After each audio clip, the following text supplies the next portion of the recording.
जय श्री कृष्णा दोस्तों।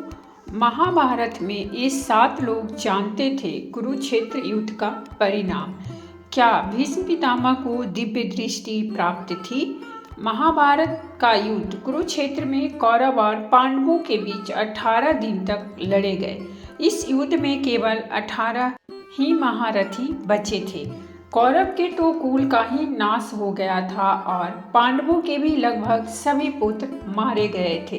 महाभारत के युद्ध में कौरव अधर्म और पांडव धर्म के साथ कुरुक्षेत्र के मैदान में लड़े।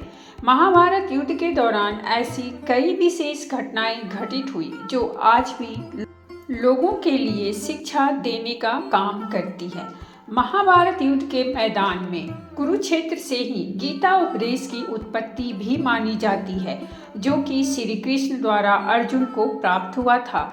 जब युद्ध का होना तय भी नहीं हुआ था, तब से ही 7 ऐसे लोग थे जो यह जानते थे कि युद्ध होगा और उसका परिणाम क्या होगा। पहला, श्री कृष्ण। यह बात तो सभी जानते ही हैं कि श्री कृष्ण को युद्ध होने और इसका क्या परिणाम होगा, इसकी जानकारी पूर्व से ही थी। दूसरा, भीष्म। भीष्म को भी दिव्य दृष्टि प्राप्त थी और वे भी जानते थे कि युद्ध तय है और इसका परिणाम भी क्या होगा, यह भी जानते थे। परंतु उन्हें दुख इस बात की थी कि उन्हें कौरव की ओर से युद्ध लड़ना होगा।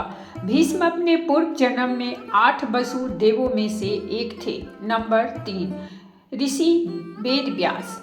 ऋषि वेदव्यास भी दिव्य दृष्टि प्राप्त ऋषि थे और वे भी जानते थे कि युद्ध तय है, परंतु फिर भी उन्होंने धृतराष्ट्र को संकेतों में समझाया था कि अभी भी वक्त है कि तुम यह युद्ध रोक दो, अन्यथा तुम्हारे कुल का नाश हो जाएगा।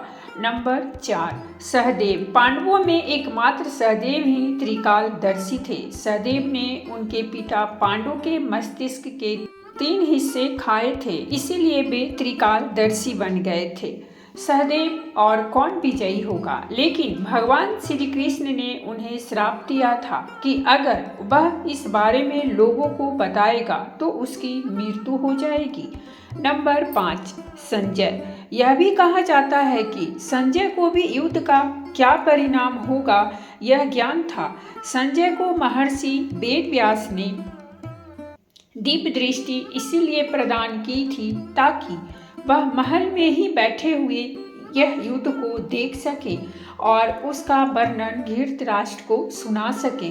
दरअसल महर्षि वेदव्यास से धृतराष्ट्र ने पूछा था कि ऋषिवर, यदि आप इस युद्ध का परिणाम बताने की कृपा करेंगे तो कृपा होगी। तब वेदव्यास जी कहते हैं कि जो वृक्ष छाया नहीं देते हैं उनका कट जाना ही उचित है। तब धृतराष्ट्र पूछते हैं कि कटेगा कौन? यह सुनकर वेदव्यास जी कहते हैं कि इस प्रश्न का उत्तर तुम्हें संजय देंगे। ऐसा कहकर वेदव्यास जी चले जाते हैं। कहते हैं कि संजय कृष्ण भक्त थे और वे धृतराष्ट्र के सारथी और सलाहकार भी थे।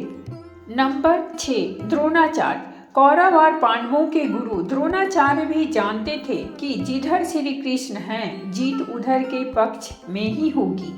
द्रोणाचार्य को भी दिव्य दृष्टि प्राप्त होने की बात कही जाती है। देवगुरु बृहस्पति ने ही द्रोणाचार्य के रूप में जन्म लिया था। नंबर 7, कृपाचार्य। यह भी कहा जाता है कि कृपाचार्य को भी युद्ध के परिणाम का अनुमान था। संभवतः उन्हें भी दिव्य दृष्टि प्राप्त थी, क्योंकि श्री कृष्ण के विश्व रूप का दर्शन वही लोग कर सकते थे जिनके पास दिव्य दृष्टि थी। कृपाचार्य ने भी श्री कृष्ण के विश्व रूप का दर्शन किया था। तो दोस्तों, ये थी हमारी आज की कहानी, और अगर कहानी अच्छी लगी हो तो प्लीज़ हमारे चैनल को सब्सक्राइब कीजिए, वीडियो को लाइक और शेयर जरूर कीजिए। कहानी सुनने के लिए बहुत बहुत धन्यवाद। मिलते हैं हमें नई कहानी के साथ।